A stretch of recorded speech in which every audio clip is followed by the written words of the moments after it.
মাননীয় তারেক জিয়া, আপনাকে অভিনন্দন।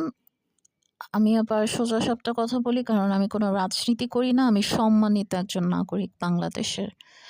যেহেতু রাজনীতি করি না, তাই আপনার কাছে অনুরোধ জানাচ্ছি।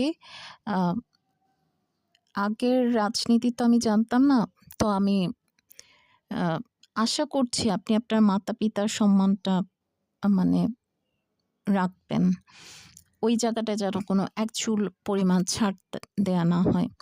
কোনো চাটুকার, মির্জা ফোর্স আ এইসব গ্যাং থেকে নিজেকে অ্যা নিরাপদ রাখবেন। কারণ আ এরাই একটা সময় আবার নিজ স্বার্থে তাদের মানে অন্যের অন্যের দিকে চলে যাবে।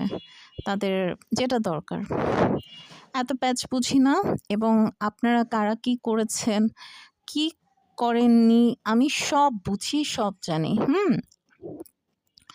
এখন এই কারণে যদি আমাকে দেশদ্রোহী বা অন্য কিছু মানে যে কিছু করে যদি আমাকে আমার ক্ষতি করা হয়, তো আমি যেইভাবে আমার লাইফস্টাইল লিড করি, হ্যাঁ?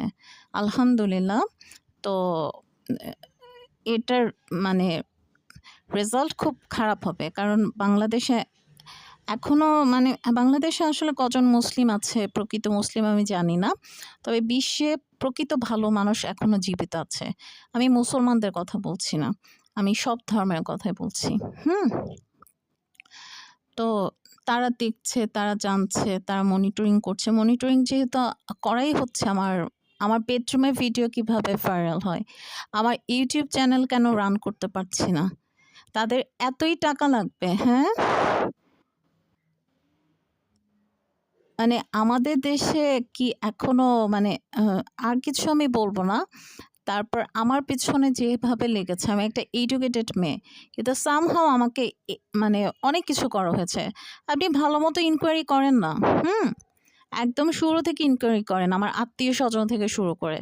ভালো হবে। আমি অনুরোধ জানাচ্ছি, আমাকে একটা ওয়েস্টার্ন কান্ট্রিতে সেটেল করে দেন। আমি বাংলাদেশে থাকব না।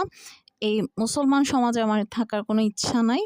মানে আমি তো অত্যাচারিত হয়েছি মুসলিম দিয়ে, এখনো হচ্ছি, এবং আপনি ভালো মতোই জানেন। সবুজ কেলেঙ্কারির সব কথা আপনি জানেন, হ্যাঁ? এটা 100% জানেন, আপনি জানেন, সবাই জানে। এই বিষয় নিয়ে কেউ কোনো কথা বলে না, বলবেও না। আইন প্রয়োগকারী সংস্থা, বিভাগগুলো কেউ কিচ্ছু বলবে না। বলবে না, বলবে না, বলবে না। এবং আপনাদের বলা দরকার নেই। আপনারা যেই স্বার্থে, যেই উদ্দেশ্যে, যেই সফলতার জন্যে, যেই সুখ শান্তি